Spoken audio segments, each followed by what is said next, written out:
বিএনপির প্ল্যান এখন প্রকাশ্য। তারা আওয়ামী লীগকে ফিরায় আনতে চায়। আমি ব্যানে ব্যানে করছি না, আমি প্রমাণ দিতেছি।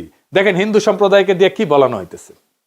আমি কিন্তু আমার জন্মগতভাবে আমি বিএনপি ছিলাম, বুঝছেন। আমি মাহবুব কমিশন আমলে বিএনপি কমিশনার মেম্বার ছিলাম 3 বার।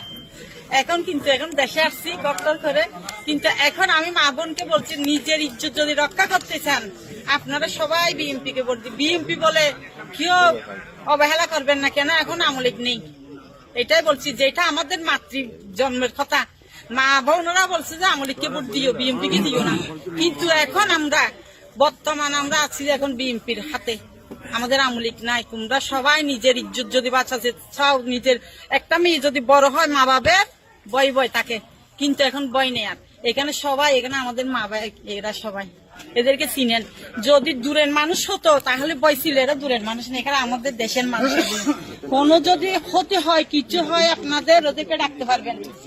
আমরা এখানের মানুষ সবাই একজোট হয়ে 12 তারিখ ভোট দেবেন। সবাই ভোটের জন্য যাবেন। কিন্তু অনেকজন বলে বিএনপি কে ভোট দেবো না, যাবো না। না, এটা মনে করবেন না।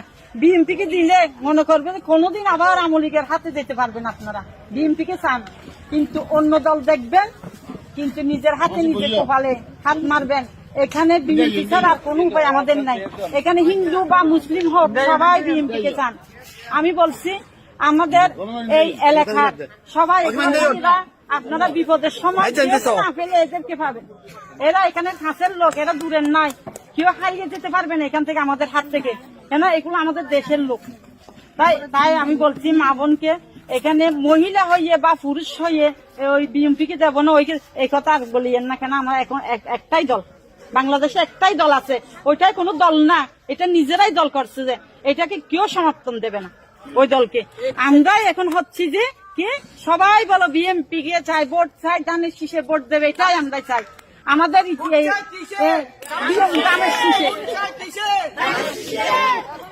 তো ধানের শীষ সবাই, আমি বলছি ধানের শীষে টিকিট দিলে আপনারা মনে মনে বলছেন যে ধানের শীষ কেন দেব, আগে তো আমরা আওয়ামী লীগ ছিলাম না, এখন আমরা আওয়ামী লীগ। ধানের শীষে আওয়ামী লীগ মনে করবেন কেন?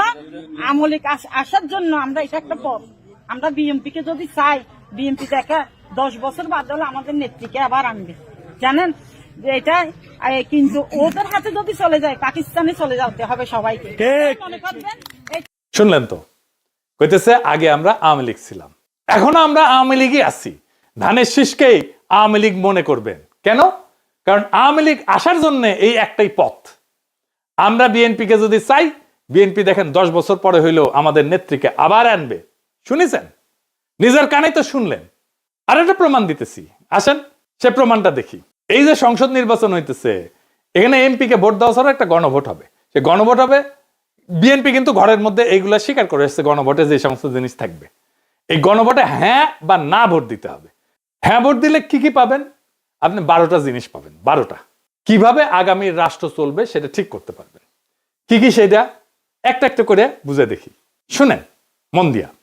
আপনি কি এমন একটা বাংলাদেশ চান যেখানে তত্ত্বাবধায়ক সরকার, নির্বাচন কমিশন, সরকারি কর্ম কমিশন মানে যেটাকে পিএসসি বলা হয়, এটা গঠনে সরকারি দল এবং বিরোধী দল একত্রে কাজ করবে?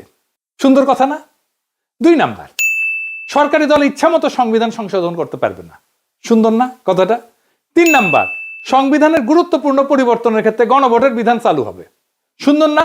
আমরা সবাই মিলে ভোট দিয়ে ঠিক করব। 4 নাম্বার, বিরোধী দল থেকে ডেপুটি স্পিকার এবং গুরুত্বপূর্ণ সংসদীয় কমিটি সমূহের সভাপতি নির্বাচিত হবেন বিরোধী দল থেকে। সুন্দর না? যত মেয়াদী হোক, কেউ সর্বোচ্চ 10 বছরের বেশি প্রধানমন্ত্রী থাকতে পারবে না। সংসদের নারীর প্রতিনিধিত্ব পর্যায়ক্রমে বাড়বে। ক্ষমতার ভারসাম্য প্রতিষ্ঠার জন্য পার্লামেন্টে একটা উচ্চ কক্ষ গঠিত হবে। দেশের বিচার ব্যবস্থা স্বাধীনভাবে কাজ করবে। সুন্দর কথা না? আপনার মৌলিক অধিকারের সংখ্যা বাড়বে।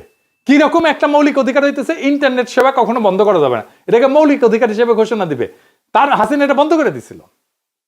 দণ্ডপ্রাপ্ত অপরাধীকে রাষ্ট্রপতি ইচ্ছা মতো ক্ষমা করতে পারবে না। ফাঁসি দিলেও তো ক্ষমা করে দেয়, জেল দিলেও ক্ষমা করে দেয়। রাষ্ট্রপতি এবং প্রধানমন্ত্রী ক্ষমতার মধ্যে ভারসাম্য থাকবে।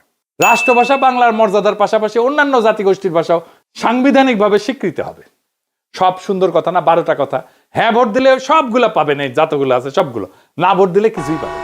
কিন্তু বিএনপি কি বলতেছে দেখেন, বিএনপি কি বলতেছে, জনগণকে কি বলতেছে শোনেন, নিজের কানে শোনেন।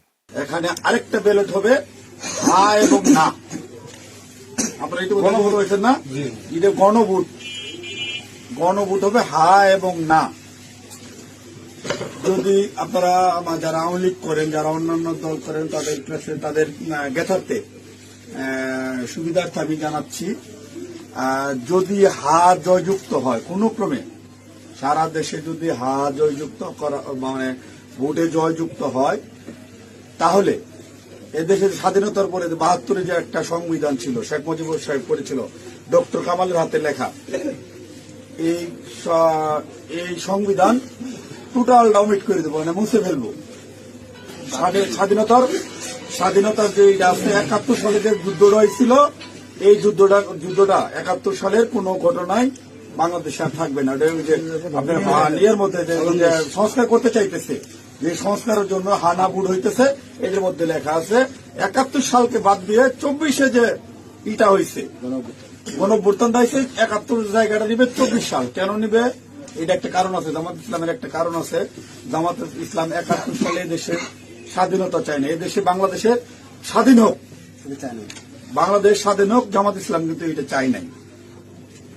যারা আওয়ামী লীগ করেন তারা একটু খেয়াল করে শোনেন। যদি হা জয়যুক্ত হয়, তাহলে আওয়ামী লীগ কিন্তু এখন মানে কি জানি প্রজ্ঞাপনের মাধ্যমে আপনার স্থগিত হয়েছে, আওয়ামী লীগ নির্বাচনে অংশগ্রহণ করতে পারবে না। যদি হা জয়যুক্ত হয়, তাহলে আওয়ামী লীগ একবারে আর কোনো মিটিং টিটিং হবে না, মিটিং টিটিং সংসদে কোথাও উঠবে না।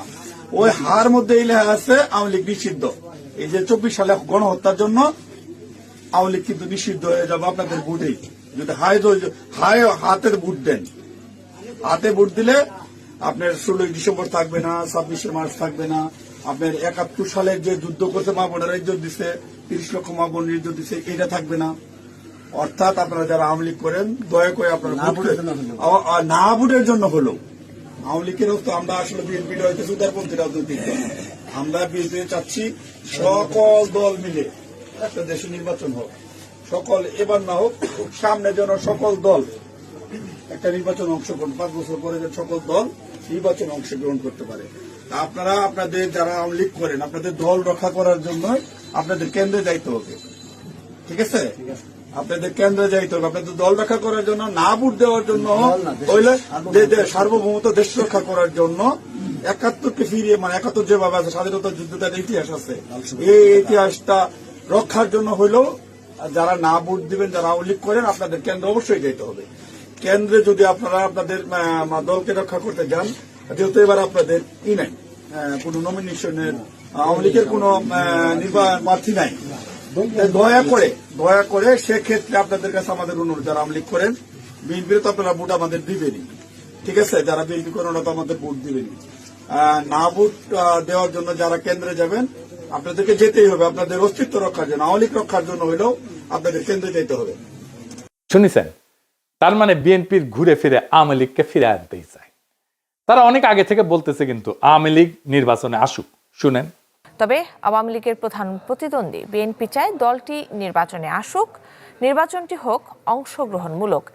আমরা আশা করব যে এই নির্বাচনটি পার্টিসিপেটরি হবে, সকলের জন্যই দ্বার উন্মুক্ত, জনগণ যাদেরকে সুযোগ দিবে তারাই দায়িত্ব পাবে। আমরা কামনা করি প্রত্যেক রাজনৈতিক দল এই নির্বাচনে অংশগ্রহণ করুক, কাউকে বাদ দেওয়ার হলে জনগণই বাদ দিয়ে দেবে। যখন জনগণের বিরূপ প্রতিক্রিয়া হয়েছে, তখন বলে এইবার না আসুক, বিএনপি ক্ষমতা আসলে আওয়ামী লীগ ফিরবে, পরের বার ফিরবে। বুঝিস? ঐক্যমত কমিশনে আইসা বলে আমরা সংস্কার চাই, আর কর্মীদের বলে না ভোটের ক্যাম্পেইন করতে। কি রকম জাউরার জাউরা, কি রকম খাইস্টার খাইস্টা, কি রকম ভন্ডের ভন্ড। এটাই আসল প্ল্যান। এই প্ল্যান হইতেছে গ্র্যান্ড প্ল্যান, আওয়ামী লীগকে ফেরানোর প্ল্যান। এইবার ভোটে যদি বিএনপি জিতে, তাহলে আওয়ামী লীগ ফিরবে, লিগে রাখতে পারেন। এটা তো আমার কথা না, আপনারা তো বিএনপির লোকদের মুখেই শুনলেন, তাই না? আপনি আসলে ধানের শীষে ভোট দিতেছেন না, আপনি ভোট দিতেছেন নৌকায়, আপনি ভোট দিতেছেন হাসিনারে, আপনি ভোট দিতেছেন ফ্যাসিস্ট রে, আপনি ভোট দিতেছেন ভারপ্রাপ্ত আওয়ামী লীগ রে, বিএনপি রে না। যারা আওয়ামী লীগ রে ফিরে আনতে চান, তারা ধানের শীষে ভোট দিতে পারেন। আমরা বলবো নৌকার ধানের শীষ, দুই সাপেরই একই বিষ। এই দুইটারেই বাংলাদেশ থেকে হটাইতে হবে, এই দুইটারে ক্ষমতার আশেপাশে আসতে দেওয়া যাবে না। এটাই আমাদের আগামীর বাংলাদেশ গড়ার শপথ হোক। ইনকিলাব জিন্দাবাদ।